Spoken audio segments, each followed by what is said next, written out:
The night has a way of stripping everything down to what we are still trying to hold. When the house grows quiet and the distractions of the day begin to dissolve into the shadows of the room, the things we have been pushing aside all afternoon tend to drift back toward the pillow. They come back like slow-moving tides, heavy and insistent. Perhaps you are lying there now feeling the weight of a conversation that ended months ago, yet in your mind you are still finding the perfect way to finish it. Perhaps you are tracing the shape of a silence that has lasted too long, a phone that does not ring, a door that does not open, a letter that remains unwritten. There is a specific kind of exhaustion that comes from this. It is not the tiredness of a long day of work or a heavy body. It is the fatigue of a mind that refuses to stop negotiating with the past, trying to find the exact moment where, if we had only been more careful or more patient or more loving, the outcome would have been different. You might be holding on to the memory of someone who walked away, not because you want them to return, but because you are still trying to understand why they could not stay.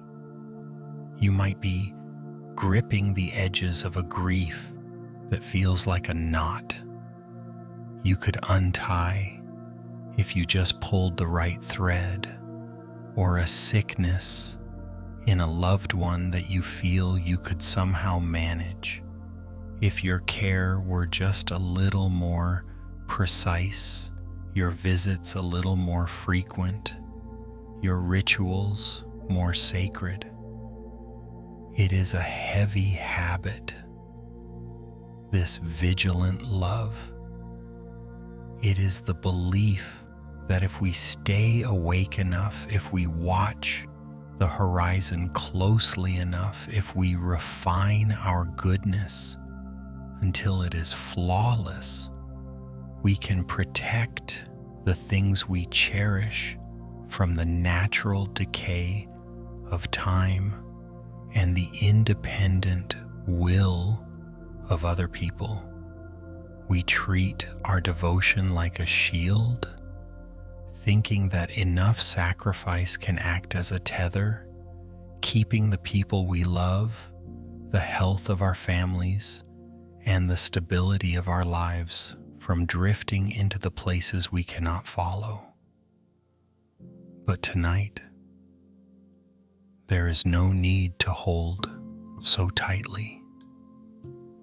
The darkness around your bed is not an adversary to be managed.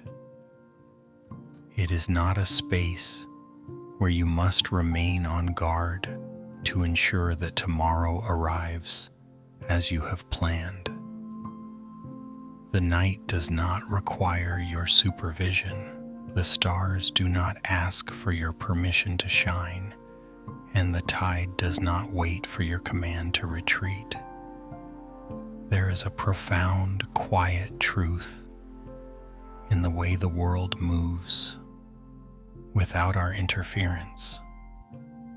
The seasons shift, the moon wanes, and the rain falls on the thirsty earth, all according to a rhythm that exists far beyond the reach of our hands.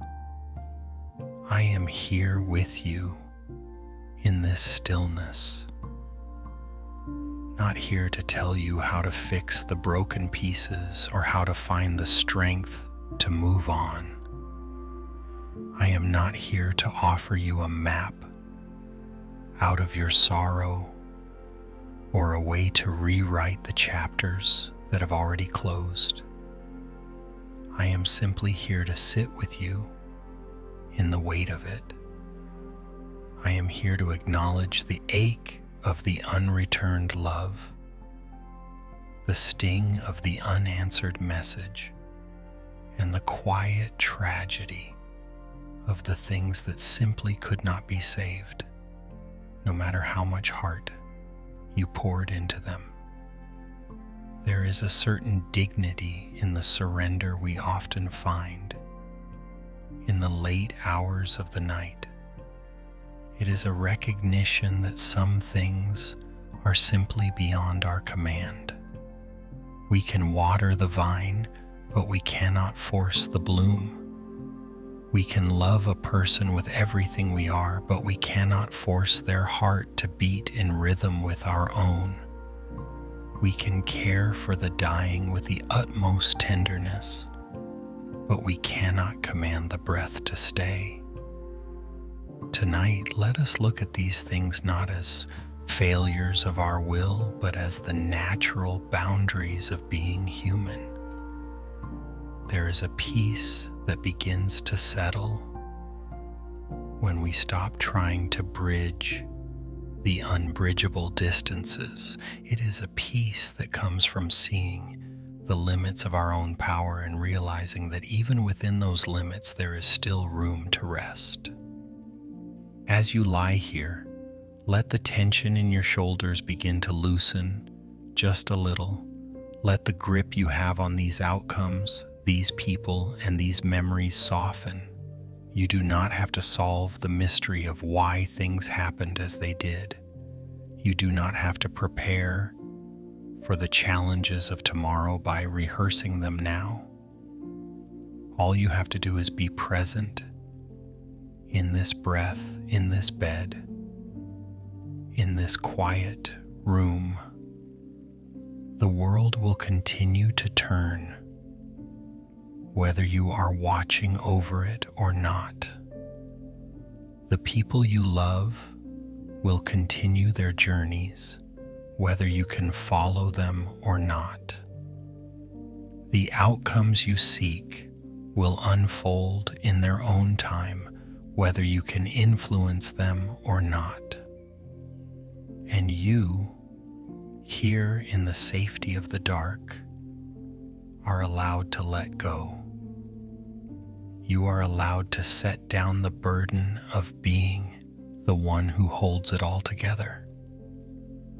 Let the heavy blankets settle over you, a physical reminder of the weight you can allow yourself to leave behind. Let the rhythm of your breathing become the only task you attend to. There is nothing left to negotiate. There is nothing left to fix.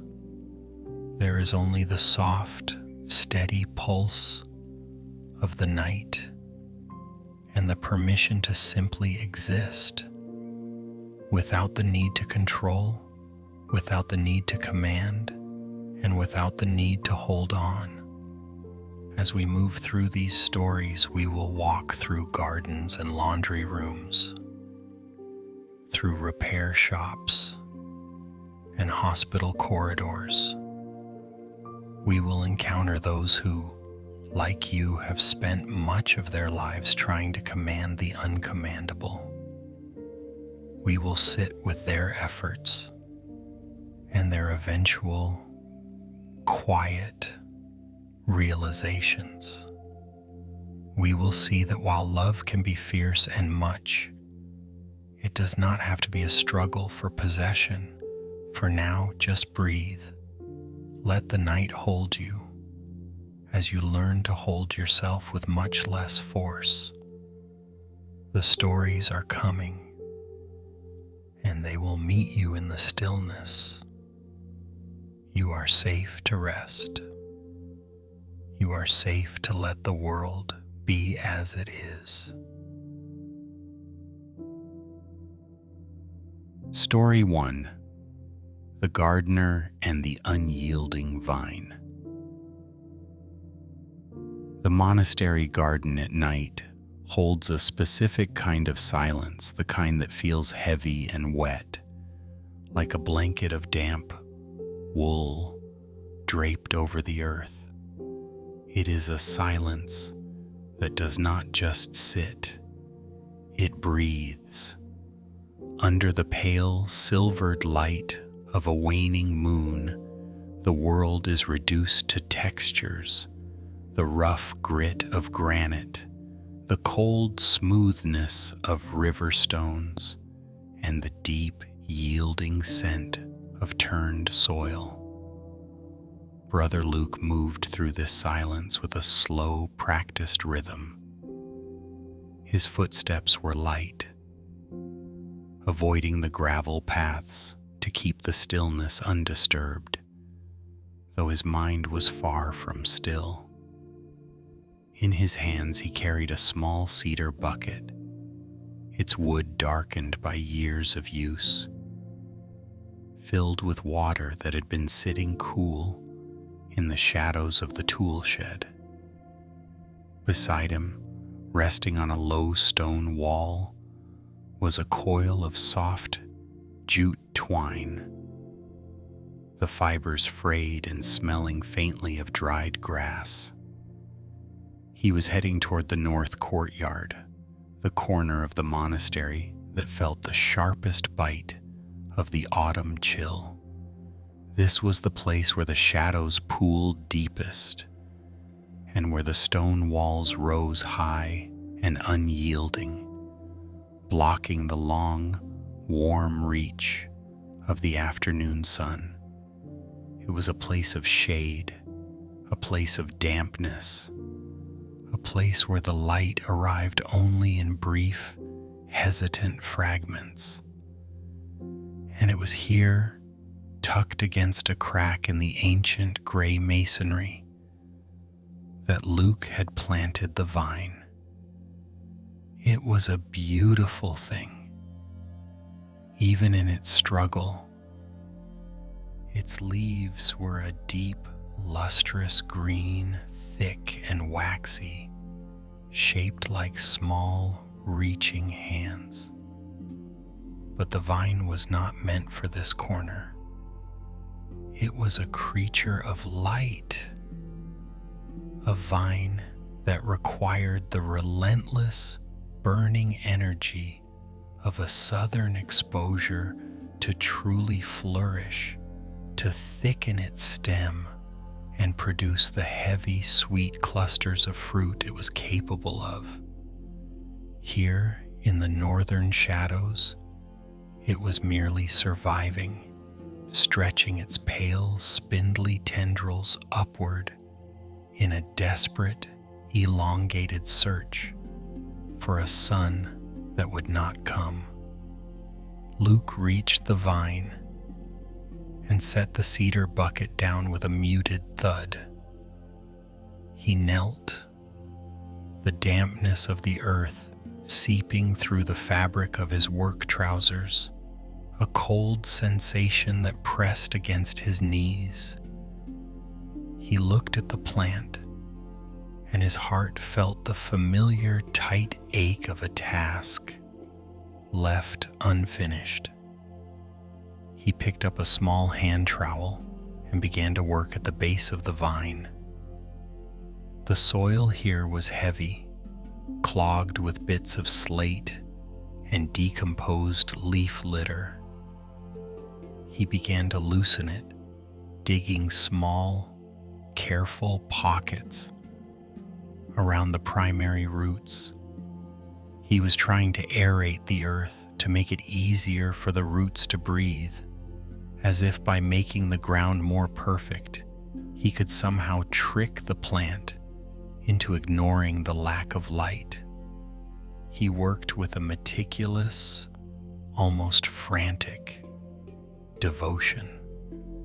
He smoothed the edges of the soil, tucked in small bits of compost, and pressed the earth down with the pads of his fingers, ensuring there were no air pockets, no vulnerabilities. Then came the water. He dipped a small ladle into the cedar bucket and began to pour. He did not flood the plant. He was too careful for that.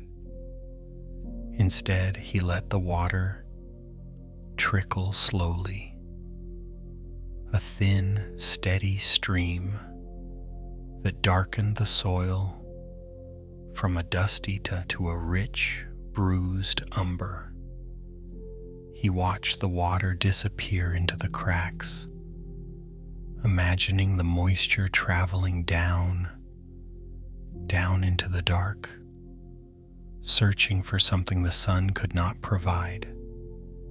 He watered it as if the hydration itself could act as a substitute for the warmth of the sun. Next, he reached for the jute twine. This was his most repetitive ritual. He looked up at the heavy iron trellis that was bolted into the stone wall. The vine had grown somewhat sideways, leaning away from the wall, away from the sliver of light that hit the courtyard at noon. Luke began to loop the twine around the tender new growth, anchoring it to the metal bars. He worked with the precision of a weaver. He looped the twine, pulled it taut, but not so tight as to bruise the stem, and tied a neat, small knot. He moved along the length of the vine, reinforcing each bend, creating a miniature architecture of support. He was building a cage of care, a structural way to force the plant into a better position. If he could just guide the leaves toward the light, if he could just hold the stem upright against the weight of its own wandering, perhaps it would find the strength to thrive. As he worked, the moonlight shifted, casting long, distorted shadows of the trellis across the courtyard. The vine looked like a tangled web of dark veins against the gray stone. Luke paused, his fingers resting on a particularly thin tendril. He felt the pulse of the plant, a tiny microscopic movement of life, and his mind drifted to the impossibility of his task.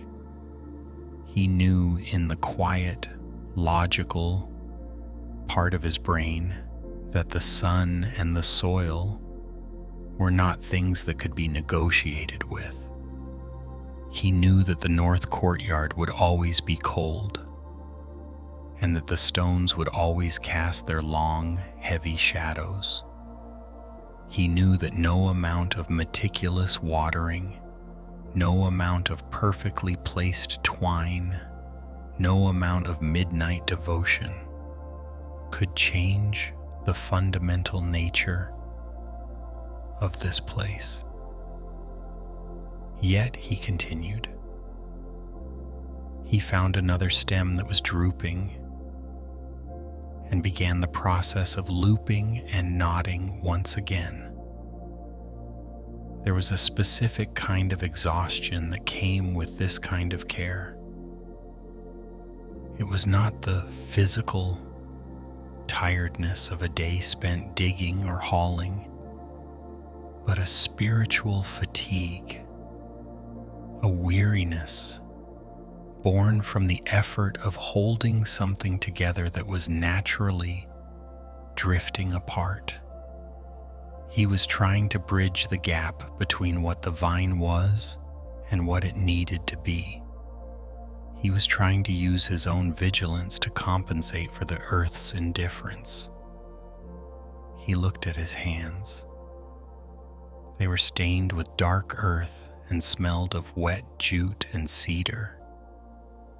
They were the hands of a man who believed that if he simply watched closely enough, if he applied enough small, repetitive kindnesses, he could prevent the inevitable decline.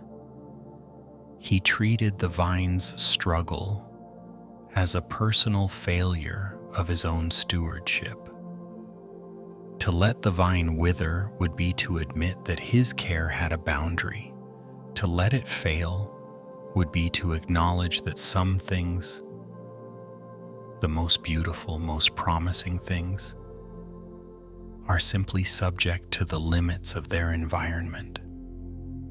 The wind picked up. a sudden, sharp breath that rattled the dry leaves of the nearby shrubs. It pushed against the vine, testing the strength of the knots Luke had just tied.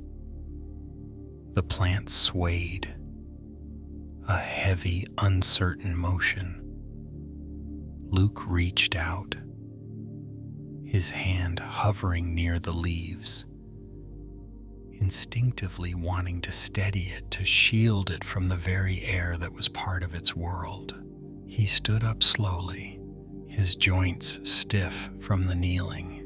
The courtyard was even darker now, the moon obscured by a passing cloud. The vine was no longer a bright green presence. It had become a dark, indistinct shape, a shadow within shadows. He looked at the coil of twine, now partially unraveled, and the nearly empty cedar bucket. The work was not done. There were more stems to tie, more soil to settle, more water to distribute. He could stay here all night, moving through the shadows, performing these small, frantic acts of rescue, until the first gray light of dawn began to dissolve the night. He took a deep breath, the cold, damp air filling his lungs, and reached for the next tendril. He began to loop the twine, his movements steady, his eyes focused entirely on the small, narrow space where his fingers met the plant, ignoring the vast, unchangeable darkness that surrounded him. Story 2: The Seaside Laundry and the Unanswered Message. The rhythm of the laundry at the edge of the coast was a steady, humming thing. It was a sound Helen had lived inside for 20 years. The heavy, rhythmic thud of a large industrial dryer, the sudden sharp hiss of steam from the pressing iron, and the low, constant drone of the sea pressing against the window panes. Late at night, when the last of the day's linens were folded and the street lights outside began to cast long, watery shadows across the linoleum floor, the shop became a place of heavy, warm stillness. The air in the back room always carried the scent of clean cotton, a faint trace of lavender starch, and the sharp, bracing tang of salt air that drifted through the cracks in the back door. It was a heavy air, thick with moisture, making the very walls feel soft and dampened. Helen liked this time of night. It was the only time the machines didn't demand her hands. In the quiet, the spin of the remaining dryers sounded less like work and more like a slow, mechanical breathing. Helen sat at the small, scarred wooden desk in the corner of the office, a space cluttered with coin jars, stacks of faded ledgers, and a small ceramic bowl filled with smoothed sea glass. The light from the overhead bulb was low and amber, casting a warm glow over the neat piles of folded towels. Everything in the shop was ordered. The whites were stacked by size. The blues were tucked away in their own bins. The heavy towels were compressed into dense, soft squares. There was a deep, quiet satisfaction in the geometry of the laundry. A sense that if she could only keep the folds precise and the starch even, the world would remain tucked neatly into its place. But as she sat in the amber light, Her eyes drifted, as they always did, to the small, rectangular glow of her phone resting beside the coin jar. It sat there, dark and silent, a small slab of glass and shadow. She knew the exact weight of the silence it held. It was a silence that stretched across 300 miles of highway and forest, reaching into a different state, into a different life that she was no longer a part of. She picked up the phone. The screen flared to life, momentarily bright and intrusive against the dimness of the office. There were no new notifications, no name on the screen, no message from Leo. She tapped the messaging app, her thumb hovering over the empty white space of a new text. Her heart, which she tried so hard to keep steady, gave a small, familiar ache. It was not a sharp pain, but a dull, rhythmic pulsing, much like the rotation of the dryers in the next room. She began to type. "I saw a seagull today, Leo. The one with the torn wing. It reminded me of that summer at the pier. Hope you're eating well. The weather's turning cold here." She stared at the words. They felt too heavy, too much like a tether.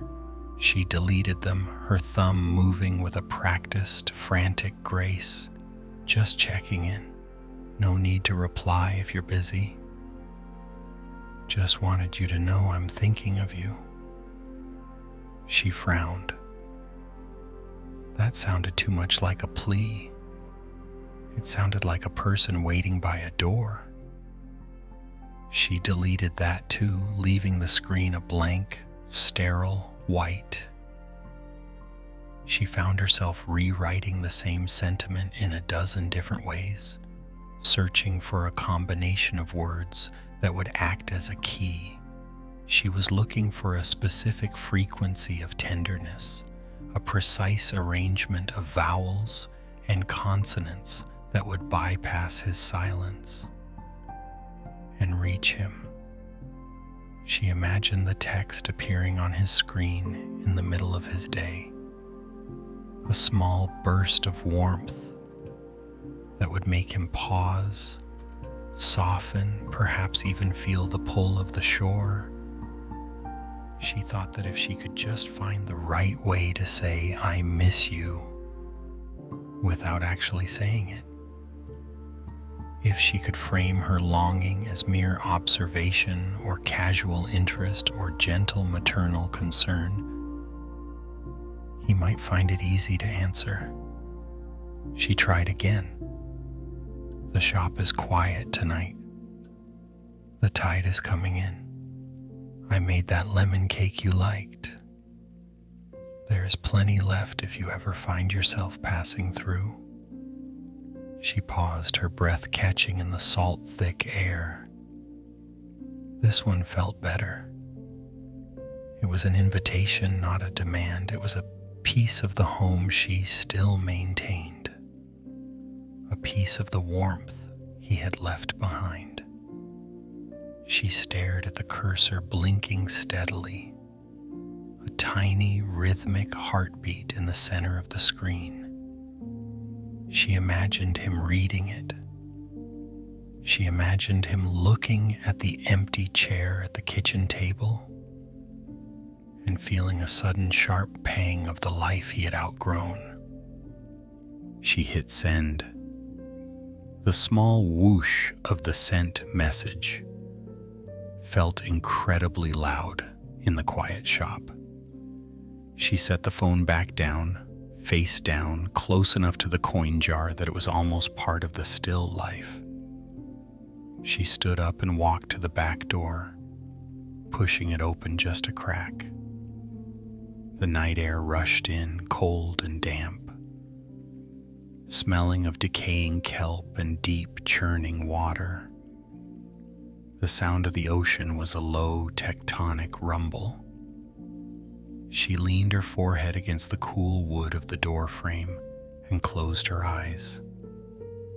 In the dark behind her eyelids, she could see the paths she had taken to keep everything intact.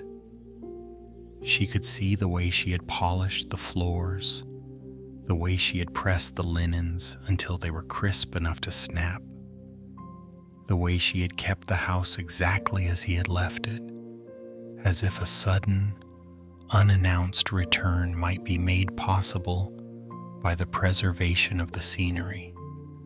She felt the weight of the unanswered distance.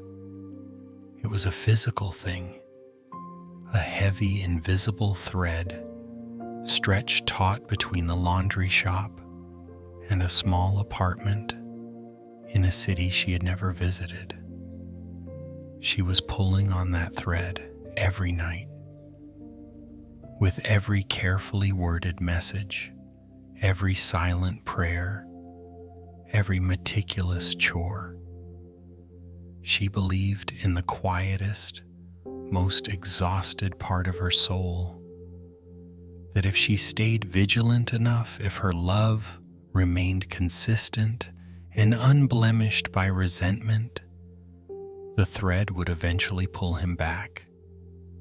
But the thread did not pull, it only strained. She turned back toward the warmth of the shop. The dryers had finished their cycle, the heavy rhythmic thudding had ceased, replaced by the low, ghostly hum of the cooling metal. The shop was now a graveyard of finished tasks. The linens were all folded, the coins were all counted, the work was done. She walked back to the desk and picked up a small piece of sea glass, a fragment of frosted green. She rubbed it between her thumb and forefinger, feeling its smooth, water-worn edges. It had been part of something larger, something broken, and the ocean had taken it, tumbled it, and made it something new, something quiet and self-contained. She looked at the phone. Still dark, still silent. The ache was still there, but as she sat back down in the amber light, she let her shoulders drop. She did not pick up the phone to check for a reply. She did not begin to draft a new message. Instead, she simply sat with the heaviness of the air, the smell of the starch, and the distant, indifferent roar of the sea, allowing the silence to be just silence without the need to fill it.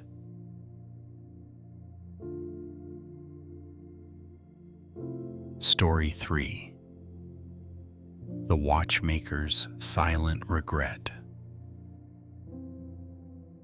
The station clock in the center of the hall had a heartbeat of its own, a rhythmic, metallic pulse that filled the hollow spaces between the arrivals and the departures.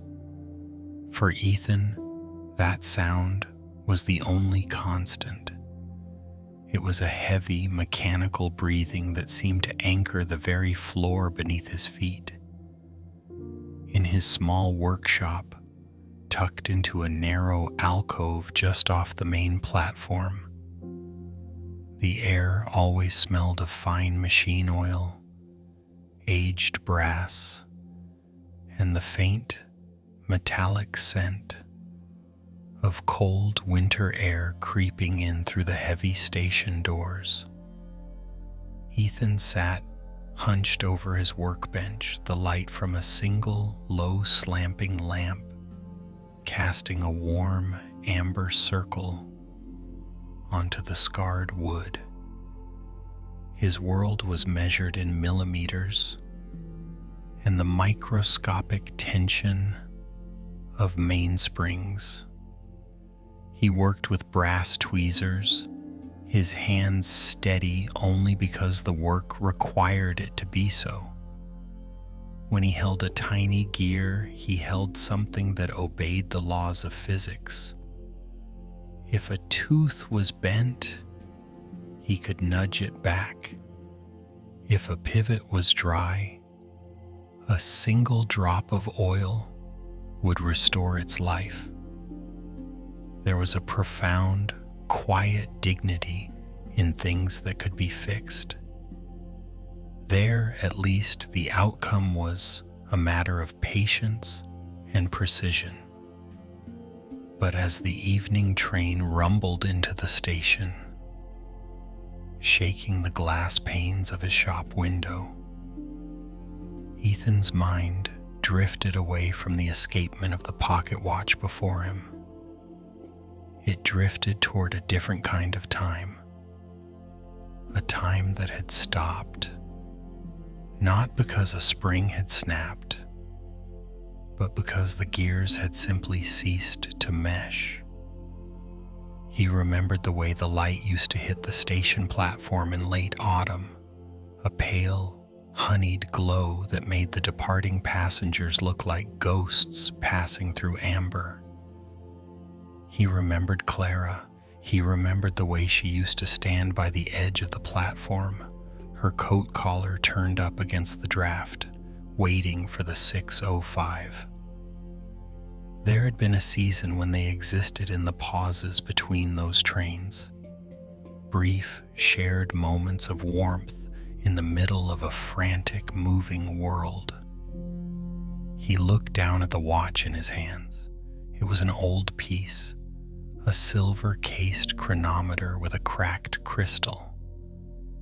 As he carefully lifted the lid, the internal mechanism lay exposed, a complex labyrinth of silver and gold. He found himself tracing the path of the gears with his eyes, imagining the flow of energy from the barrel to the balance wheel. He began the familiar, painful rehearsal in his mind. He thought of the night the silence between them had become too heavy to bridge. He replayed the conversation, not as it happened, but as he wished it had. In this version of the past, he was not the man who had shrunk back into his shell. In this version, he had reached out. He imagined himself standing taller, his voice steadier, his words lacking that hesitant, apologetic quality that had always seemed to leak from him like air from a small puncture. He imagined himself saying, "Stay. Let us see where this leads." He leaned back in his chair, the leather creaking softly. The station was growing quiet now. The evening rush had subsided, leaving only the rhythmic announcements of the intercom, voices that drifted through the shop like fog. He felt the weight of his coat in his pocket, the familiar warmth of his hands against the cold metal of his tools. He struggled with the thought that if he had been more certain, if he had possessed a deeper reservoir of courage, the outcome would have been different. He believed, with a quiet, persistent sorrow, that love was something that could be maintained through the sheer force of one's own stability. He thought that if he could just become a person who was not afraid, he could have prevented the departure. He treated his memory like one of his broken watches, attempting to find the exact point of failure, the precise moment where a different choice could have rewinding the clock. He picked up a tiny serrated gear with the tweezers. It was so small it was almost invisible, a speck of gold in the amber light. He tried to seat it onto its post, but his fingers betrayed him with a microscopic tremor. The gear slipped, skittering across the workbench, disappearing into the shadows of the dark wood. He sat still, staring at the empty space where the peace had been. The station clock chimed the hour, a deep, resonant sound that vibrated in his chest. The sound seemed to emphasize the vast, unalterable distance between then and now. He thought of the way she had looked when she finally walked away, not with anger, but with a weary kind of acceptance that was far harder to bear. There had been no great argument, no sudden betrayal. There was only the slow, inevitable drifting of two orbits that were no longer aligned. He had watched her move toward the exit, her silhouette blurring into the crowd, and he had stayed behind, anchored by his own hesitation, convinced that if he just waited long enough, the timing would correct itself. He began to search for the tiny gear, his eyes scanning the grain of the wood. As he worked, the shadows in the shop seemed to lengthen, stretching toward him like reaching hands. He felt the familiar ache of the what if. It was a heavy, sedentary pain, the kind that does not move or scream, but simply sits in the corner of the room, gathering dust alongside the broken springs and the empty oil vials. He found the gear near the edge of a heavy paperweight. He held it up to the light, a tiny glinting fragment of a larger whole. He realized, with a sudden sharp clarity that made his throat tighten, that he was trying to apply the logic of the workshop to the logic of the heart. He was trying to find the broken tooth, the dry pivot, the mechanical error that could be corrected with a steady hand. But people are not escapements. Love does not function on the predictable tension of a mainspring. He could not go back and tighten his resolve or lubricate his words to make the movement smoother. The time that had passed was not a gear that could be reset. It was a river that had already flowed past the station, leaving the banks changed and the water far out of reach. He slowly placed the gear back into the watch. He did not attempt to fix the crack in the crystal. He simply set the mechanism in place, letting the parts rest in their new, broken arrangement. The station grew even darker. The lights in the concourse were dimmed, leaving his small alcove as a lonely island of amber in a sea of navy blue. He sat in the silence, listening to the breathing of the station, the heavy, rhythmic pulse of the great clock above. He allowed himself to feel the weight of the loss, not as a problem to be solved, but as a presence to be acknowledged. He rested his hands on the workbench, the cold metal of the tweezers pressing against his palm. He stopped trying to rewrite the conversation. He stopped trying to find the error in his courage. He simply sat with the broken watch and the empty seat across from him, and the quiet, heavy truth that some things, once broken, remain broken, and that the clock continues to tick regardless of the pieces we try to hold on to. The warmth of his coat, the scent of the oil, the steady, unyielding beat of the station clock, he let these things surround him. He let the night settle over the workshop, a sage heavy blanket that required nothing from him, not even a solution. Under the dim lamp in the heart of the station, Ethan finally let the gears of his mind slow down, allowing the stillness to take him, even as the time moved forward, indifferent and unstoppable.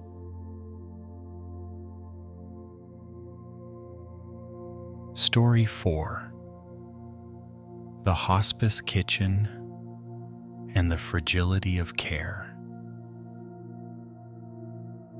The kitchen in the hospice center always smelled of two things: warm, simmering broth and the sharp, sterile scent of floor wax. It was a heavy, rhythmic scent that settled into the fabric of Mara's apron, a scent that felt like a constant companion. At 4 a.m, the kitchen was a world of soft shadows and the low, rhythmic hum of the large industrial refrigerators. The only light came from the small, amber-colored lamp above the prep station, casting long, amber pools across the stainless steel counters. Mara moved through the quiet with a practiced, almost ritualistic grace. She liked the weight of the heavy stock pot in her hands. She liked the way the heat from the stove rose to meet her face. A steady, predictable warmth. In this small corner of the world, there was a sense of order. If she chopped the carrots into perfectly uniform cubes, the soup would cook evenly. If she added exactly 2 pinches of sea salt, the flavor would be balanced. If she followed the recipe to the letter, the result was certain. She wiped the edge of the counter with a damp cloth, her movements slow and deliberate. On the corner of the station, a small pile of paper cups sat neatly organized by size. Next to them, a plastic visitor badge clipped to a lanyard caught the amber light. It was her badge, worn every day, a small piece of plastic that marked her presence in this place of transition. Beside the sink, a small, empty pillbox rattled slightly as she moved, a hollow, rhythmic sound that echoed against the tiled walls.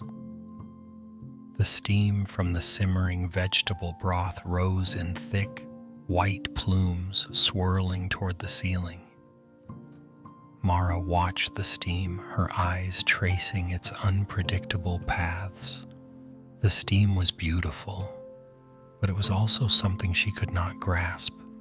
It drifted, expanded, and eventually vanished into the air, leaving nothing behind but a faint dampness on the skin.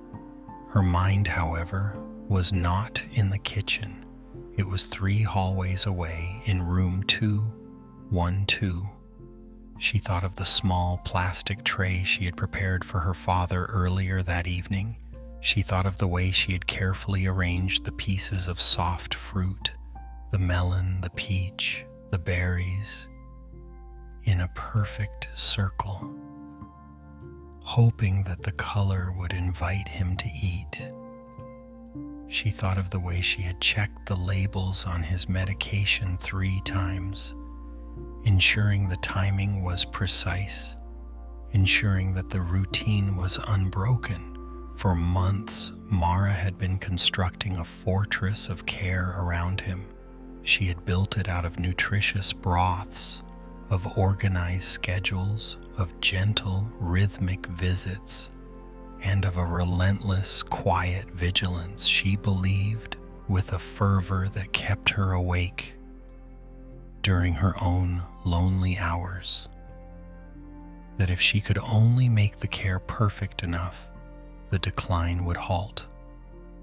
She believed that if she could manage every variable, The nutrition, the hydration, the cleanliness, the temperature of the room. She could somehow negotiate with the gravity of the illness. She remembered the way her hands had trembled last Tuesday, not from exhaustion, but from the effort of trying to hold the pieces of him together. She had sat by his bed, smoothing the thin, translucent sheet, and had felt a desperate, hungry need to control the very rhythm of his breathing. She had stared at the monitor, watching the green line trace its path as if her intense focus could prevent the line from ever flattening. In the kitchen, the sound of a heavy door closing at the far end of the hall broke her reverie. It was a dull, muffled thud, the sound of a nurse moving through the night. Mara gripped the edge of the steel table. Her knuckles were white against the cold metal. She returned to the carrots. She picked up her knife. The blade was sharp, and the rhythmic tap-tap-tap of the knife against the wooden board became a metronome for her thoughts. She focused on the precision of the cut. She focused on the way the orange flesh of the carrot released a tiny, earthy scent as it was sliced. But even as she worked, the weight of the unchangeable pressed against her chest. It was the weight of the way his skin had begun to look like parchment. It was the weight of the way his eyes, once so sharp and full of life, now seemed to gaze at a horizon she could not see. It was the weight of the realization that no amount of perfect soup, no amount of organized medication, and no amount of devoted presence could alter the slow, inevitable turning of the season within his body. She felt a sudden sharp surge of resentment toward the steam. She hated how easily it escaped. She hated how it obeyed no command, how it simply drifted wherever the air moved it. She felt much the same way about the illness. She wanted to grab the decline by its throat and force it to stay, to make it obey the logic of her love. She reached for a clean cloth to wipe the spilled broth from the counter. As she scrubbed, she thought of the way she had tried to manage the doctor's visits, the way she had studied the charts, the way she had become an expert in the vocabulary of decline, all in the service of a battle that was not hers to win. She had treated her care like a structural engineering project, believing that if the foundation of her devotion was solid enough, the collapse would never come. The kitchen grew even quieter. The hum of the fridge seemed to deepen. Mara stopped scrubbing and leaned her weight against the sink. Her eyes fell on the paper cups. They were so simple, so disposable, yet they were essential to the ritual of the night. They held the water, the juice, the medicine. They were vessels for things that were meant to be consumed and then gone. She thought of her father's hands, resting heavily on the white hospital blanket. They were hands that had once worked the earth, hands that had held hers when she was a child, hands that were now becoming part of the stillness. She realized, with a heavy, sinking sensation, that her struggle was not actually against the illness.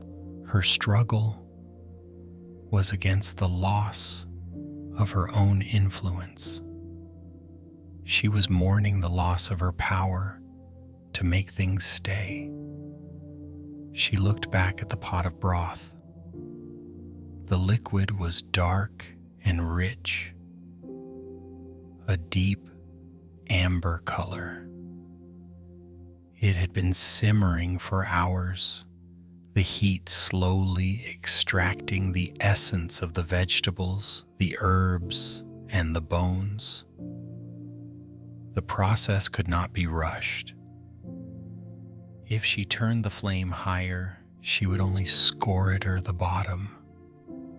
She would not make the broth more nourishing.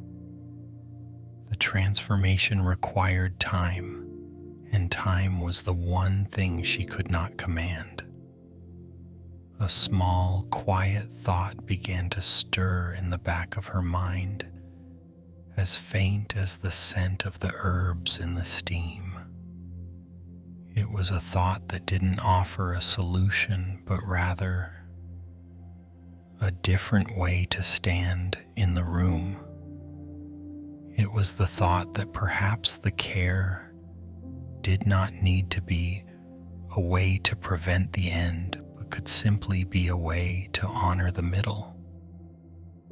She imagined sitting in room 212, not with a checklist of tasks or a mental map of interventions, but simply sitting, not as a manager of a crisis, but as a witness to a life. She imagined the profound, heavy dignity of being present for something that is unfolding exactly as it must, without the need to steer it, without the need to fix it. The impulse to control began to ebb, leaving behind a vast, hollow ache. It was an ache, but it was a cleaner ache than the one fueled by frustration. It was the ache of a person who has finally stopped trying to hold back the tide and has instead decided to sit on the sand and watch the waves come in. Mara picked up the ladle. She began to portion the broth into the small, clean bowls. Each movement was still careful, still precise, but the frantic energy had left her hands. She placed the bowls on the warming tray, lining them up in a neat, orderly row. She looked at her plastic badge, reflecting the amber light. She thought of the hospital hallways, the waxed floors, the rattle of the pillbox, and the steam rising into the dark. She thought of the heavy, beautiful, unstoppable movement of all things. She took a deep breath, the warm, savory air filling her lungs. For the first, as she moved through the kitchen, she was not preparing a defense. She was simply preparing a meal. She was providing nourishment for a body that was doing what bodies do. She was performing an act of love that required no result, no victory, and no permanence. As the first light of a very early dawn began to touch the edges of the kitchen windows, Mara wiped the last of the flour from the counter. She stood in the quiet, surrounded by the scent of broth and the steady, peaceful hum of the machines. And for the first time in a long time, she let her hands rest, empty and still. Take a breath and let your mind wander back through the quiet rooms we have just visited. Hold the small, tangible things in your hand for a moment. Think of the rough texture of the vine twine that Luke used to tie the stems higher, hoping for a different sun. Feel the weight of the heavy, damp linens Helen folded and smoothed. Each crease a silent prayer for a phone to ring. Recall the tiny, cold brass gears Ethan held in his tweezers, the meticulous clicking of a clock that never truly moves backward. Remember the warmth of the steam rising from Mara's soup, a soft white mist that carries the scent of herbs and the heavy, silent effort of a daughter trying to hold a life in place. There is a specific kind of exhaustion that comes from these small, repetitive labors.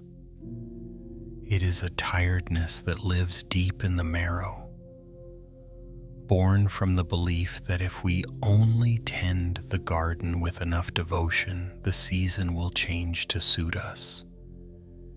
It is the ache of believing that if we fold the sheets with enough precision, or if we find the exact combination of words, or if we watch the clock with enough focus, we can eventually bridge the distance between what is happening and what we need to happen.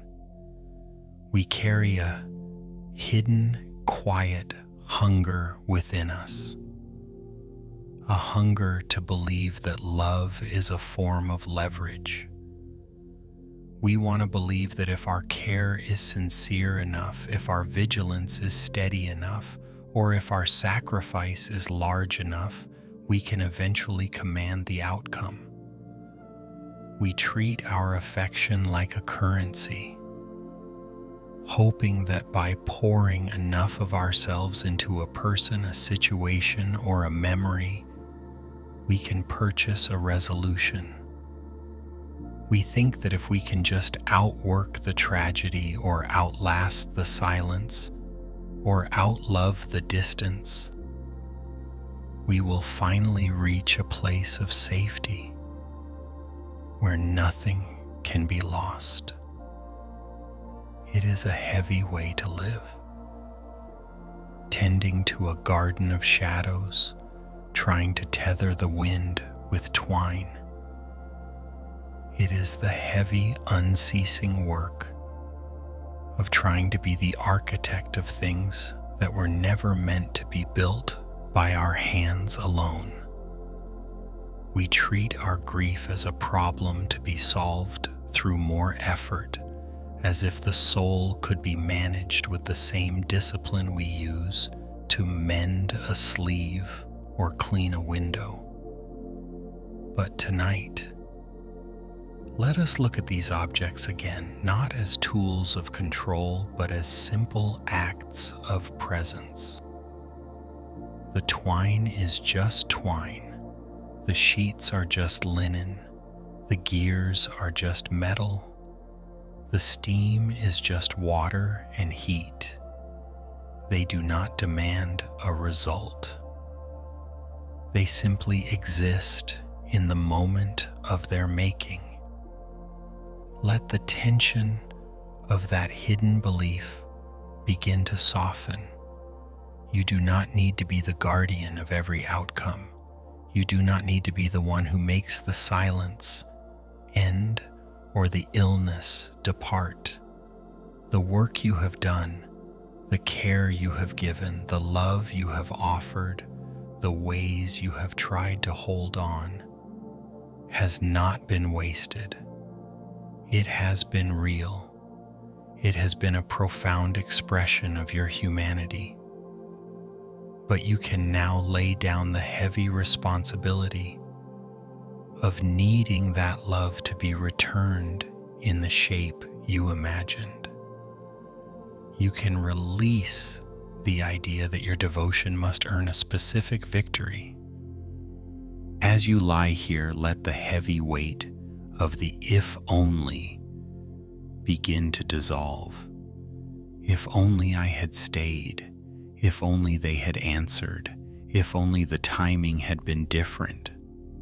These are the threads we use to bind ourselves to the past. Tonight, let the threads go slack. Let the garden grow as it will. Let the distance remain as it is. Let the clock tick forward, indifferent to our wishes. There is a different kind of peace waiting for you, one that does not require you to be the master of the world, but merely a quiet witness to it.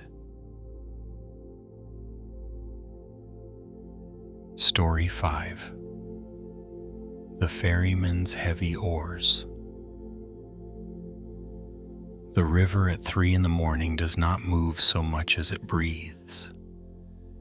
It is a slow, heavy respiration, the sound of black water sliding against the wooden pilings of the dock, thick with the scent of wet silt and the sharp metallic tang of cold diesel. For Jonah, this is the only time the world feels honest.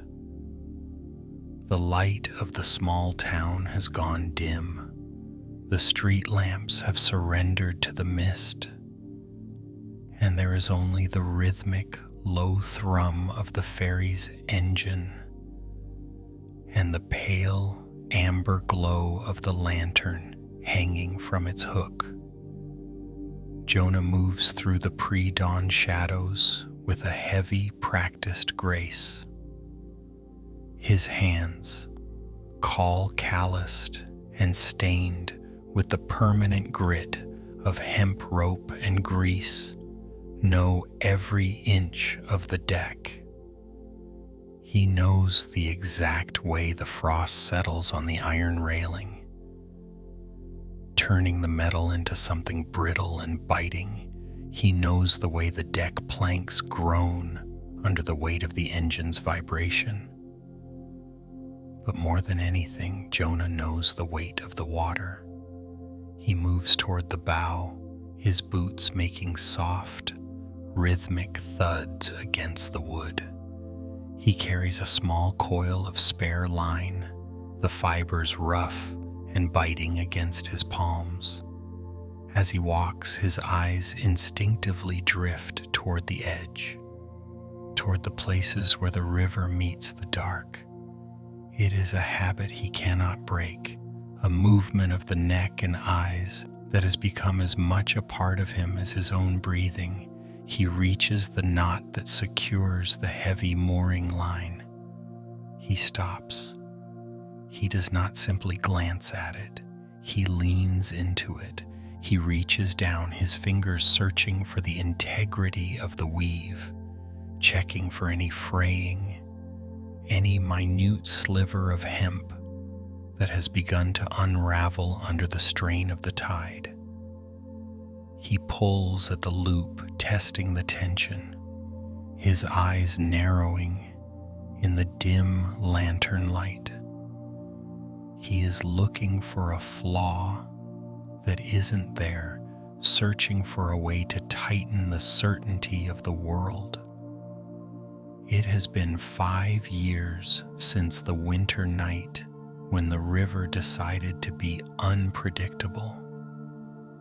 The memory does not arrive as a sudden shock. It arrives as a slow, cold seep, much like the mist rolling off the surface of the water. He remembers the way the ice had formed thin, deceptive sheets near the bend. He remembers the sound of the sudden, violent shift in the current, a sound like something heavy snapping deep underground. He remembers the stranger, a man whose name he never learned, a man who had simply been there, crossing the water as he did every night, caught in the momentum of a moment that Jonah believes he could have prevented. In his mind, the accident is not a closed chapter. It is a loop of rope that never quite meets its end. He replays the details of that night with a punishing exactness. He thinks of the angle of the approach. He thinks of the way the light had been dimming. He thinks of the way he might have tied the cleat differently, or perhaps moved the lantern just a single inch to the left to illuminate the patch of black ice. He carries the belief, heavy and unyielding as an anchor, that if his vigilance had been just a fraction higher, the outcome would have been different. He moves to the other side of the boat, his eyes scanning the edge of the deck. He checks the life rings, ensuring they are seated perfectly in their cradles. He wipes a smudge of oil from the brass fitting of the lantern hook. He is performing a ritual of prevention. Every knot he checks, every rope he inspects, is an attempt to negotiate with the past. He treats the present moment as if it were a trial, as if by being the perfect ferryman, he can eventually earn a verdict of not guilty from the river itself. The air grows colder, the kind of cold that sinks into the marrow of the bones. A fine layer of frost has begun to coat the coiled lines, making them look like white, frozen serpents.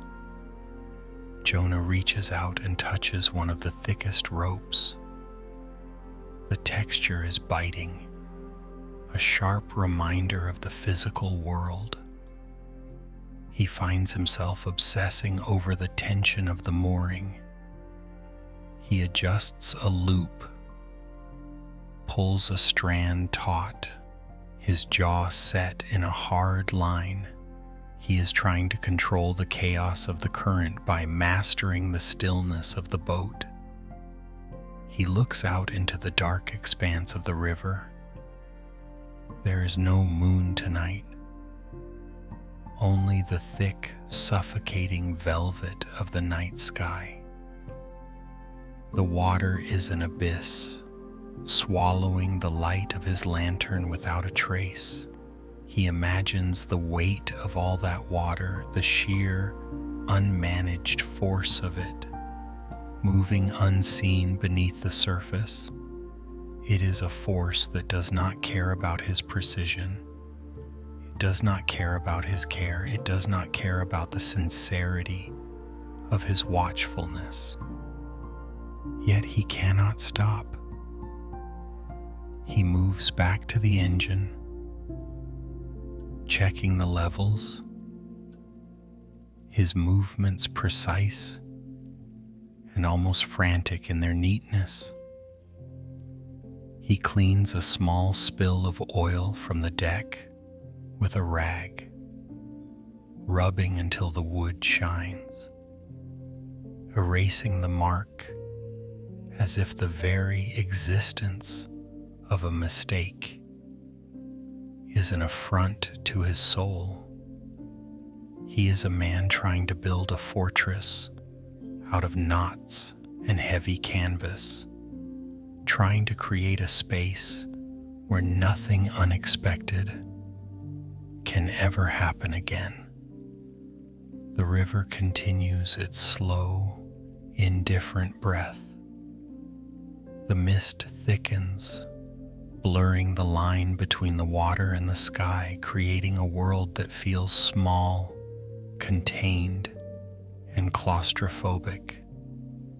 Jonah stands alone in the center of his small, floating universe, a man trapped in the architecture of his own duty. He holds the rope, he checks the light, he watches the dark.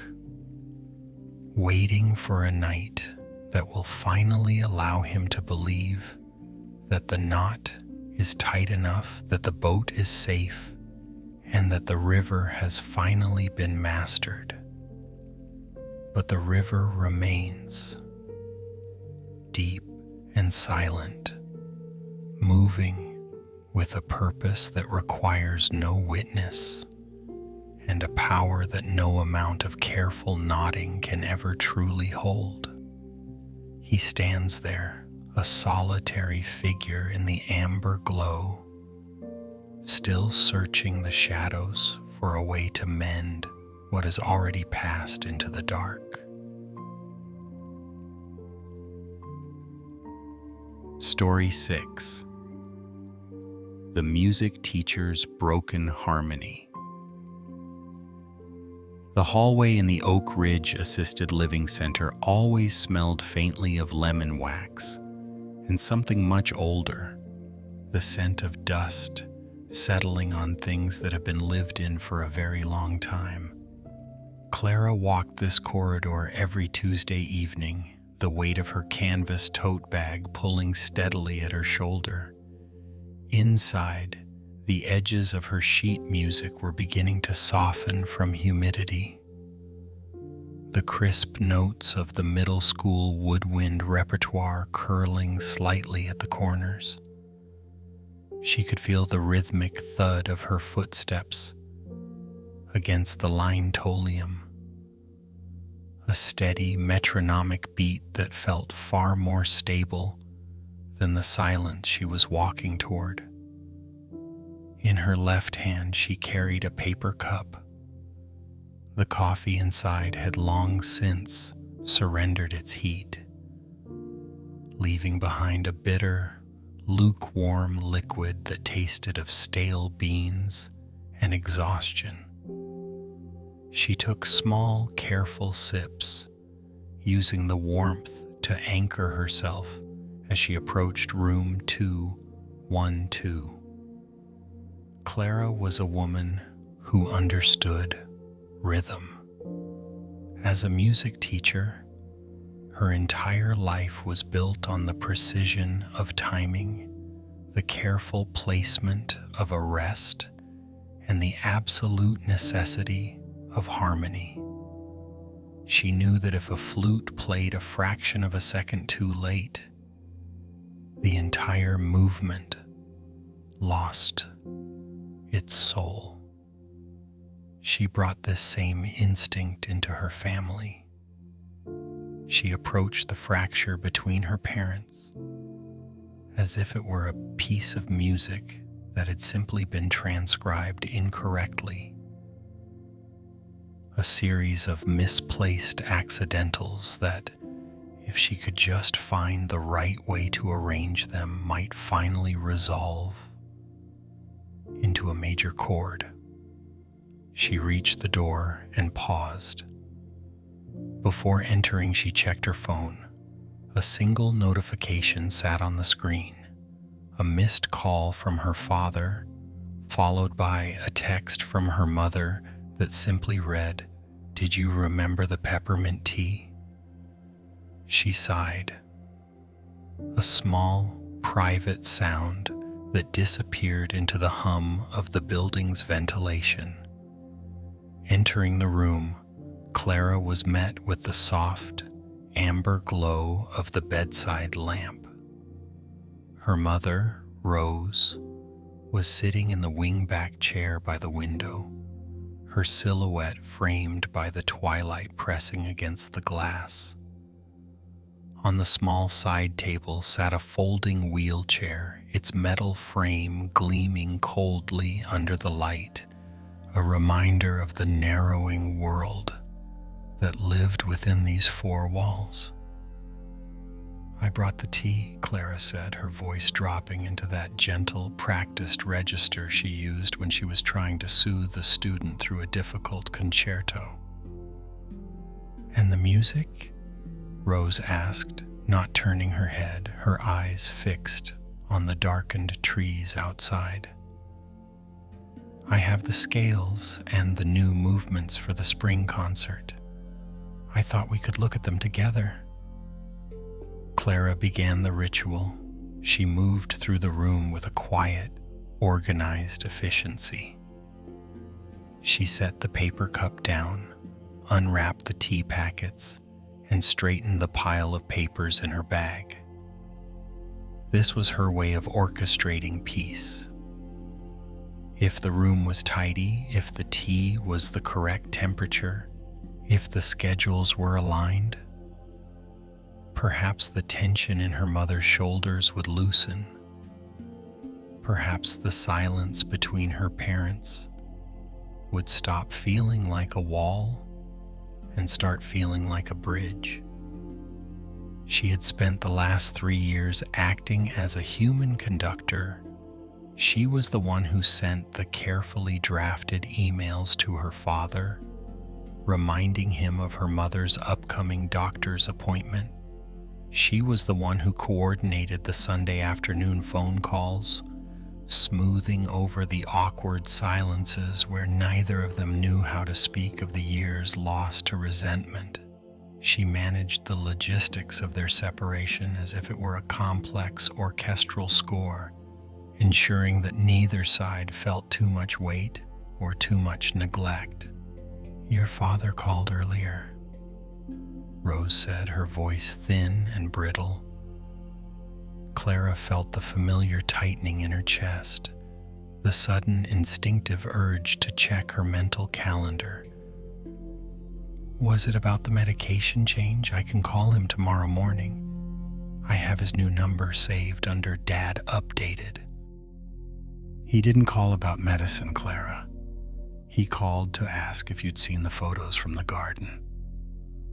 Clara set the tea bag down. The steam rose in a weak, vanishing swirl. "I haven't had a chance to look. I've been so busy with the orchestra rehearsals." "He's still holding on to that old grudge, isn't he? About the summer in the cottage?" Clara closed her eyes for a second. The cottage. The event that had happened a decade ago, which she had tried to rewrite in her mind 1,000 times. She had tried to mediate the apologies, to explain the misunderstandings, to act as the neutral ground where both sides could find safety. But the fracture was deeper than the events themselves. It was a fundamental divergence in how they chose to remember. "It's not about the cottage, Mom," Clara said, her voice straining to remain even. "It's just, things are different now. We just need to focus on the present, on your care." She reached into her bag and pulled out a folder of sheet music, laying it across her mother's lap. She pointed to a particular measure, explaining the phrasing, the way the melody should swell and then recede. She spoke of dynamics and tempo, of crescendo and decrescendo, using the language of her craft to mask the frantic way she was trying to hold two separate lives together.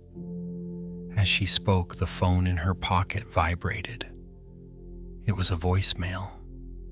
She didn't need to listen to know it was likely her father, leaving a message that would be heavy with unsaid things, or perhaps a message that was simply a greeting, a hollow echo of a connection that no longer had a way to bind. She looked at her mother's hands, resting heavily on the papered sheet music. They were spotted with age, the skin like fine, translucent parchment. Clara realized, with a sudden, sharp pang of clarity, that she was applying the same discipline to her parents that she applied to her students. She was trying to teach them how to endure, how to harmonize with a reality they had already accepted while she remained trapped in the rehearsal phase. unable to move toward the performance. She had been so focused on the mechanics of their piece, the calls, the rides, the tea, the scheduled visits, that she had forgotten that some discords are not errors to be corrected. Some silences are not pauses waiting for a resolution. They are the music itself. The hallway light flickered slightly, a rhythmic hiccup in the electrical flow. Clara sat in the dim light, the cold coffee forgotten, the sheet music unread. She watched the way the shadows moved across the room, realizing that her effort to bridge the gap was only widening her own exhaustion. She was trying to compose a symphony out of broken instruments, believing that if she only played with enough precision, the cracks would disappear. But the cracks were where the light entered. The distance between them was not a problem to be solved, but a landscape to be inhabited. She reached out and gently placed her hand over her mother's. She didn't offer a plan. She didn't mention the phone or the upcoming appointments or the need for a better way to communicate. She simply sat in the quiet, listening to the slow, heavy breathing of the room, allowing the unsettled notes of the evening to exist exactly as they were without the need to fix them. Story 7. The Theater Restorer's Empty Mailbox. The air inside the Grand Lyric Theater always smells of the same three things: old velvet, cedar wood, and the fine gray dust that settles into the very grain of the floorboards. It is a heavy, quiet scent, the kind of smell that feels like it has been sitting in the dark for 50 years, undisturbed. For Samuel, this is the only place where the silence makes sense. In the theater, the silence is intentional. It is a hollow, hollowed out space designed to hold the weight of stories, a place where the darkness is part of the architecture. Samuel sits on a small wooden stool in the middle of row F.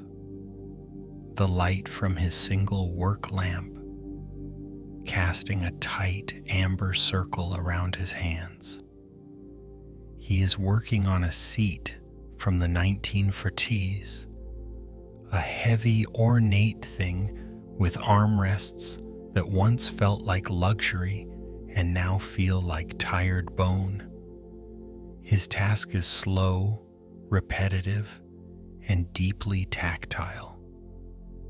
He uses a small, silver staple puller to tug at a strip of decaying fabric, listening for the sharp, rhythmic click-clack of the metal biting into the wood.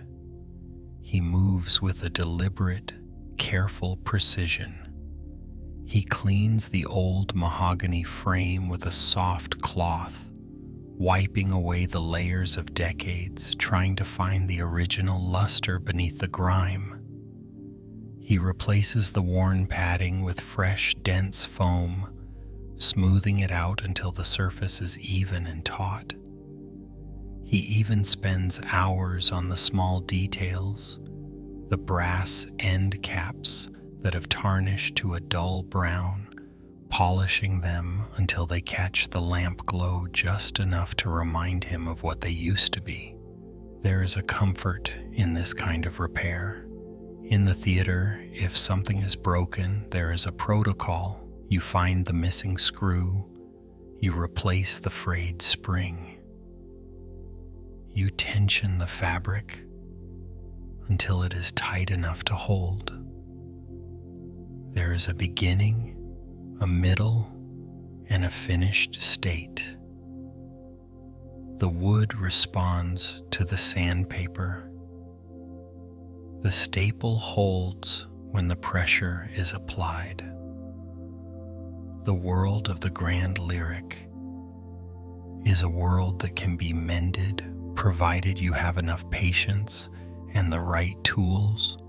But as the clock on the wall ticks toward midnight, Samuel's hands often drift from the work. His mind, much like the dust in the theater, tends to settle on the things he cannot repair. He thinks of the mailbox at the edge of his driveway, the one with the rusted latch that sticks whenever the humidity rises. He thinks of the way he walks past it every morning, his eyes instinctively darting to the metal flap, hoping for a sliver of white paper, a heavy envelope, or even just a scrap of a note. He tells himself that he is looking for the money. He tells his neighbors, and he tells the few friends who still call, that the grievance is purely financial.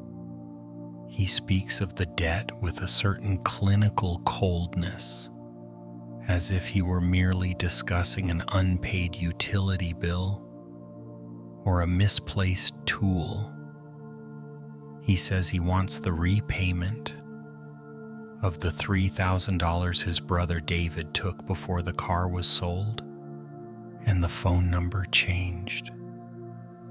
Yet as he sits in the amber light of the theater, the truth sits in the shadows of the empty rows. He is not waiting for the money. The money is long gone, absorbed into the cost of a life Samuel no longer understands. What he is waiting for is the sound of the latch clicking open. He is waiting for the weight of an apology that would acknowledge the vacuum left behind. He is waiting for a word that says, "I saw what I did, and it mattered." He imagines David standing in that mailbox, or perhaps standing in the aisle of the theater, holding a letter that explains the disappearance. He imagines a confrontation where the debt is settled not by cash, but by the simple, terrifying honesty of a brother saying, "I left and I knew it would hurt you." Samuel picks up a piece of crimson velvet, the fabric thick and lush, and begins to stretch it over the seat frame.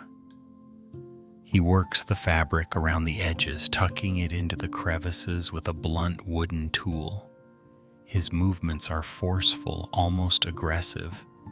He pulls the cloth tight, tighter than is perhaps necessary, as if by creating a perfect, tensioned surface, he can somehow create a space where the truth is forced to surface.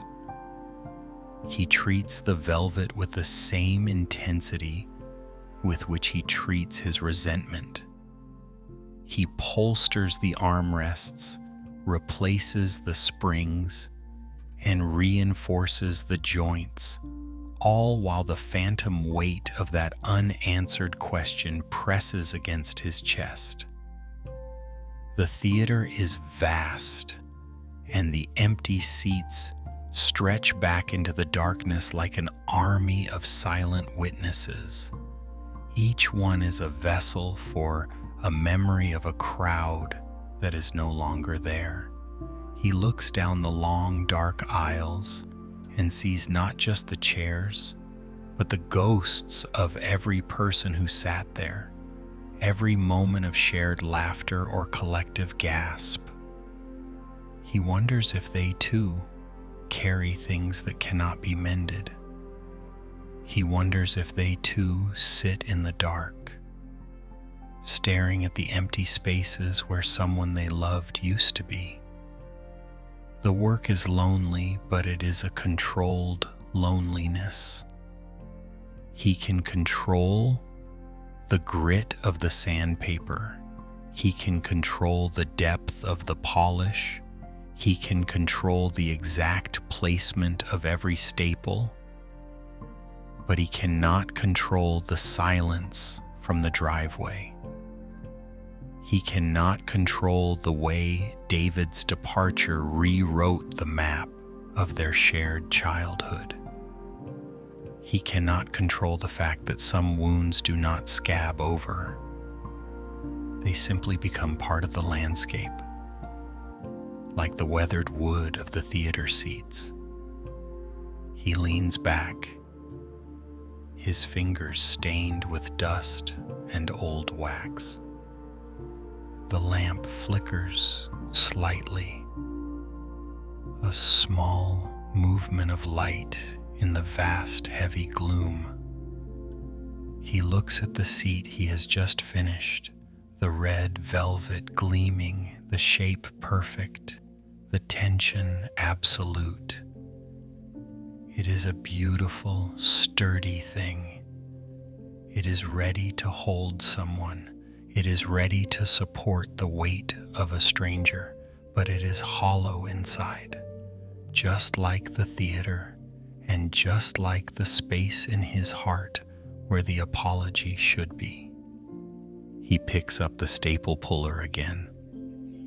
The metallic click echoes through the empty auditorium, a sharp, lonely sound that vanishes almost instantly into the velvet shadows.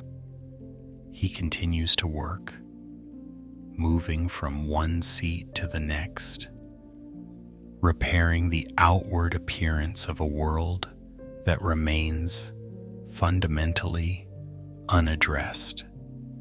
He keeps the chairs tight, the padding firm, and the surfaces clean, hoping that if he makes the theater perfect enough, the universe might finally find a reason to send the one thing he cannot fix with a tool.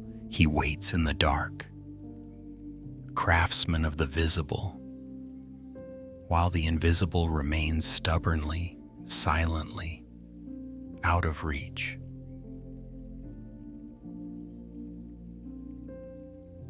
Story 8. The Monk's Final Wisdom. The archive room does not exist in the sunlight. It lives in the blue, heavy hours of the late evening, tucked into the basement levels of the monastery, where the stone walls hold the deep, damp chill of the earth.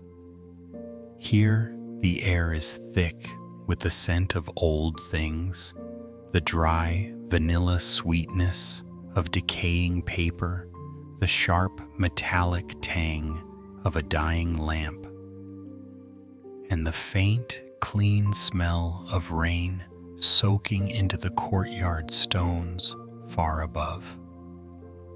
Brother Elias sat at the low wooden desk, his spine curved like a worn piecing of driftwood.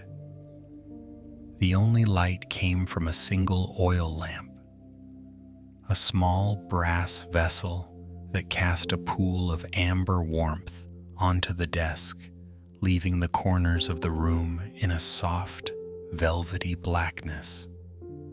He liked the shadows. They did not demand to be seen or understood. They simply were. Before him lay a long roll of handmade paper, its surface textured with the tiny, visible fibers of pressed reeds. He was engaged in the slow, rhythmic work of transcription, a task that required him to move with the patience of a glacier. He dipped a reed pen into a well of dark ink, the movement precise and practiced. As the nib touched the paper, there was a tiny rhythmic scratch, a soft, repetitive sound that seemed to sync with the slow beating of his own heart. Beset to his right, A small ceramic cup of tea sat forgotten. A thin ribbon of steam drifted upward, curling into the lamplight before vanishing into the dark. The tea was cooling, the heat retreating from the liquid, just as the day's warmth had retreated from the monastery walls. Elias rested the pen for a moment and looked toward the small, high window that sat near the ceiling. It was a slit of glass, barely wide enough to see the sky, but tonight it showed the steady, rhythmic weeping of the rain. He could hear it hitting the courtyard stones, a dull, percussive tapping that felt like a heartbeat for the building itself.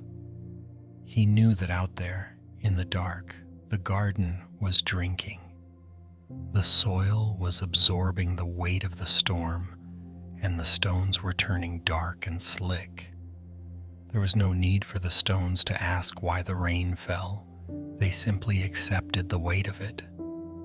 His mind, however, was not as still as the stone. As he stared at the ink drying on the page, his thoughts drifted, as they often did in these quiet hours, to the many lives he had tried to steady over the decades. He thought of the young monks who had come to him with eyes bright with even brighter anxieties, seeking a formula for peace, a way to bend the unruly edges of their own temperaments into something holy. He remembered the way he had leaned in, his voice lowered, offering precise advice, carefully constructed mantras, and disciplined kindness. He had treated their suffering like a manuscript that could be edited, believing that if he could only find the right arrangement of words or the most perfect timing for a lesson, he could pull them toward stability. He thought of the families who had visited the monastery, the parents whose hearts were heavy with the choices of their children, the travelers seeking a remedy for a grief they could not name. For years, Elias had taken their burdens into his own hands. He had offered them frameworks. He had attempted to be an architect of their resolution. He had believed with a quiet, scholarly fervor that compassion was a form of stewardship, that if he cared enough, if he stayed vigilant enough, he could hold the flickering flames of their lives steady so they would not go out. He remembered a specific afternoon years ago, sitting under the great Bodhi tree with a man named Thomas. Thomas had been grieving a loss that felt like an amputation. Elias had spent hours presenting him with perspectives on impermanence, trying to construct a mental fortress of understanding that would protect Thomas from the next wave of pain. He had been so certain that his wisdom could act as a shield. But as he sat in the archive room now, listening to the rain, he realized that the shield had never truly been there. The pain had come, and it had gone, and Thomas had been left to navigate the tides alone. Elias had not been helping him find peace. He had merely been trying to manage the symptoms of a reality that refused to be managed. He looked down at his hands. They were spotted with age, the skin thin and translucent like the very parchment he worked upon. They were hands that had spent a lifetime grasping at the right way to teach, the right way to comfort, the right way to ensure that the Dharma took root in the hearts of others. A sudden soft memory surfaced, a letter he had once helped a widow write to her estranged son. He had spent the entire evening obsessing over the tone, the exact placement of commas, the delicate balance of humility and strength. He had believed that the perfect prose could bridge the vast, silent canyon between two people. He had felt the weight of that letter, as if it were his own responsibility to mend the broken line of descent. And yet, the silence from the son had remained unchanged. The bridge had not been built by the ink. The distance had remained vast and unyielding, indifferent to the elegance of the plea. The scratch of the pen resumed. Scritch, scritch. He realized now that his greatest error had not been a lack of effort, but a subtle, much deeper form of ego. He had mistaken the desire to protect for the ability to control. He had believed that his compassion could act as a boundary, a way to keep loss outside the gates of those he loved. He had tried to turn the fluid, chaotic essence of human suffering into something structured and predictable, as if love were a garden that could be kept perfectly weeded through sheer force of will. But the garden of the heart is not like the monastery courtyard. It does not obey the gardener. It has its own seasons, its own droughts, its least predictable storms. The tea was now cold. He reached out, his fingers brushing the ceramic rim, and took a sip. The bitterness was sharp and clean on his tongue. He thought of the many departures he had witnessed, the monks who left the order, the students who drifted away, the physical declines of the elders he had tended. He had once viewed these departures as failures of care, as cracks in the foundation he had worked so hard to lay.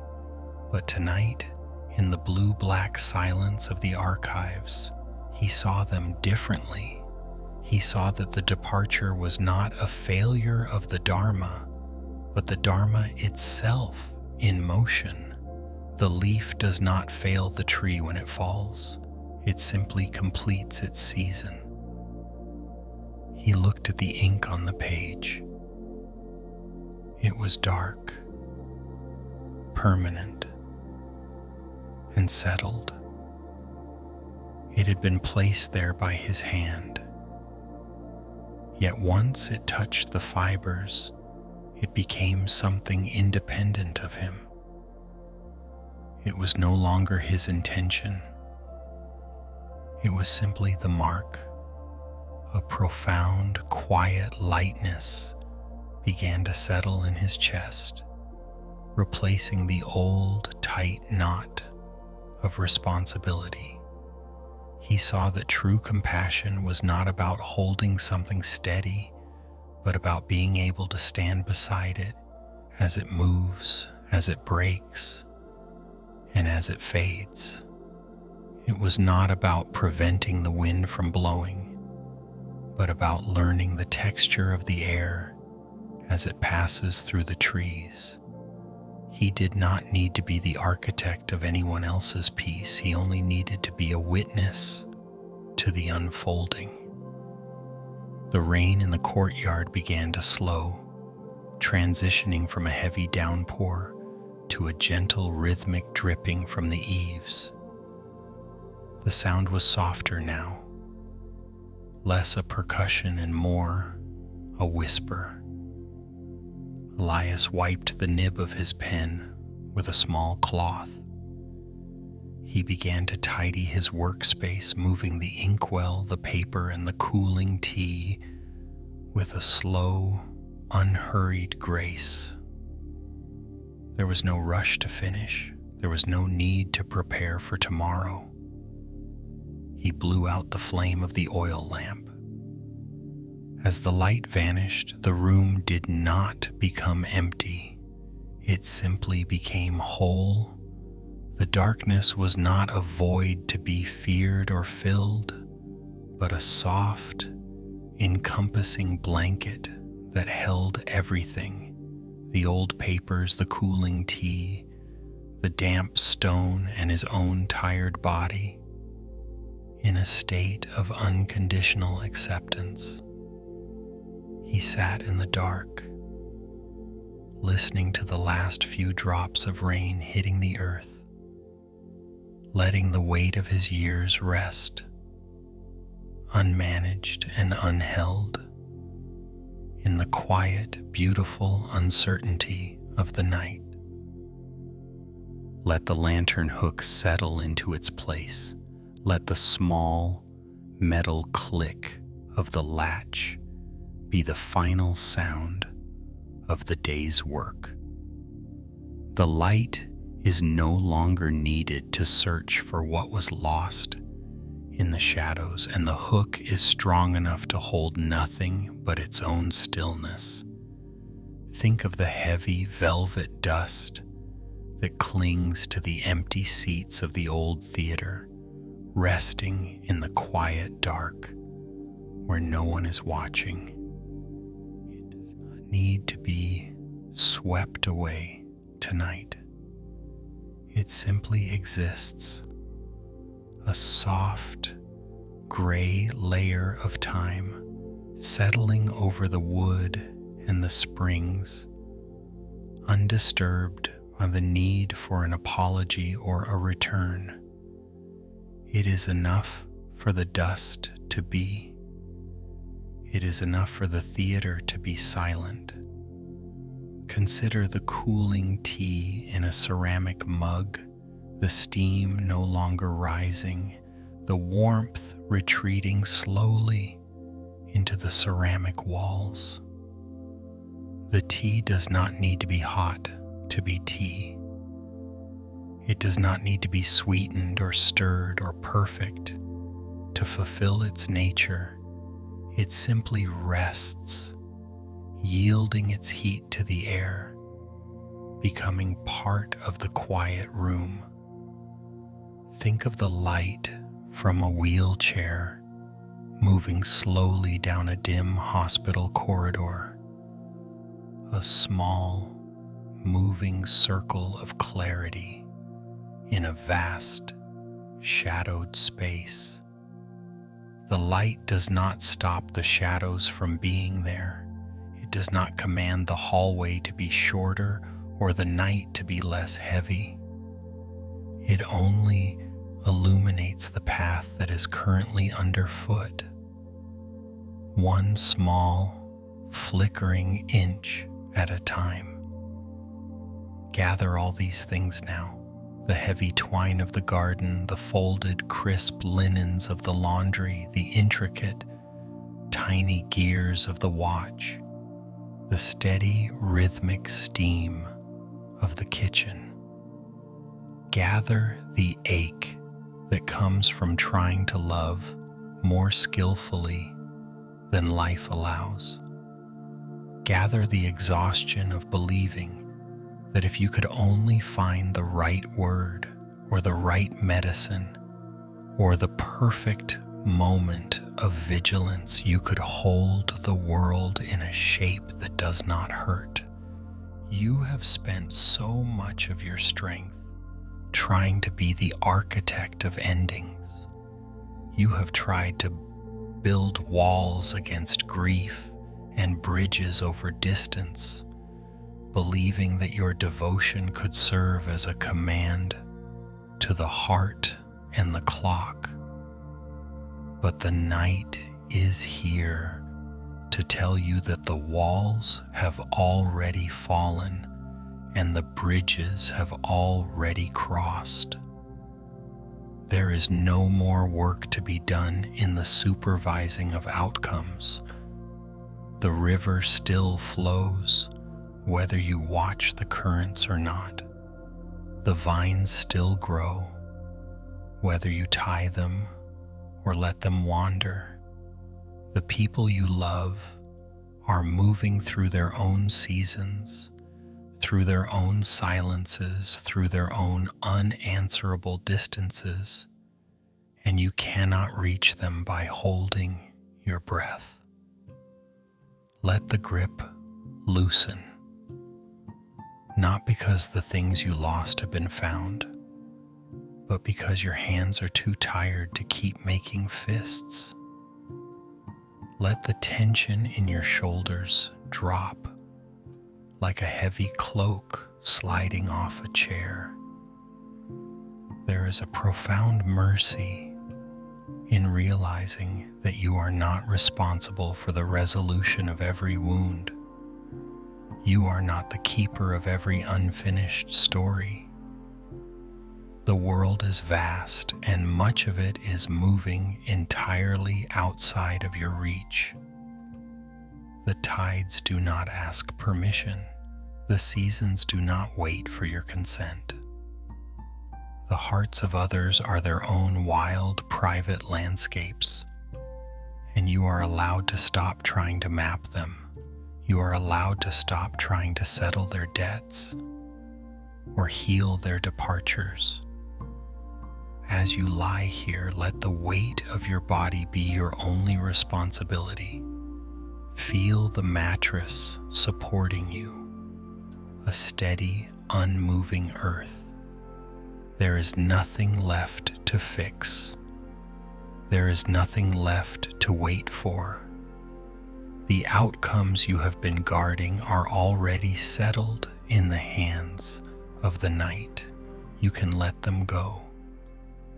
You can simply rest beside the unresolved, beside the unfinished, beside the love that did not return, and find that even in the midst of what remains, there is a place where you can finally, deeply sleep. The room around you is settling now. The shadows have found their places in the corners, and the weight of your blankets is a steady, grounding presence against your skin. The world outside your window has stopped asking things of you. The wind has ceased its searching, and the street lights have dimmed to a soft, amber glow, casting long, still shapes across your floor. There's nothing left to move, nothing left to watch, and nothing left to mend in this hour. You have carried so much through the day. You have carried the heavy, silent spaces where a person should be. You have carried the words that were never sent and the ones that were sent but never returned. You have carried the mental maps of how things ought to be, how a child might turn back, how a body might respond to care, how a brother might finally find his way home. All day, your mind has been a busy workshop, trying to forge new keys for locks that have already rusted shut. You have been trying to engineer a different reality with the sheer force of your devotion, as if the strength of your grip could somehow tether a wandering heart or steady a failing breath. But the night has come, and the tools of your effort are lying still. Listen to the rhythm of your own breathing. It does not need your permission to continue. It does not need you to command it to be deeper, or more even. It simply arrives and it simply departs. It moves in and out, an effortless tide that requires no management, no vigilance, and no fear. Tonight, allow yourself the small, quiet mercy of a surrender. You do not need to solve the silence of the person who is distant. You do not need to resolve the decades of friction between those you love. You do not need to rewrite the 1 hour of regret that stays tucked in the back of your mind. Those things are heavy, and they do not belong in your bed. They belong to the past, to the unfolding world, and to the great, ungraspable flow of life that moves entirely outside your hands. Think of the gardener, Luke, and his vine. The vine does not need his more frequent watering tonight. It has its sun and its soil, and it has its struggle. Tonight, the garden is sleeping, and the vine is simply being. Think of Helen and the salt air clinging to her linens. The messages have been sent. The distance remains. But in the stillness of the night, the sea does not ask the shore to change. It only washes against it over and over in a cycle that requires no apology. Think of the watchmaker Ethan and the gears of his clocks. The time that has passed cannot be wound backward. The minutes are gone, and they are gone with a gentle, irreversible grace. The hands move forward, regardless of our longing for a different hour. Think of Mara and the steam rising from the broth. The warmth of her care is enough. The outcome is not her burden to carry. The soup is warm, the room is quiet, and the care has been given. That is the limit of her reach, and that limit is a place of peace. You are allowed to lay down the heavy weights of your vigilance. You are allowed to stop being the guardian of outcomes. You do not have to be the one who holds the entire world together through the night. The stars do not ask for your supervision. The trees do not ask for your approval. The river flows on its own dark path, and the moon does not wait for your permission to rise. If there is a wound that will not close, let it be a wound that simply exists without your need to fix it tonight.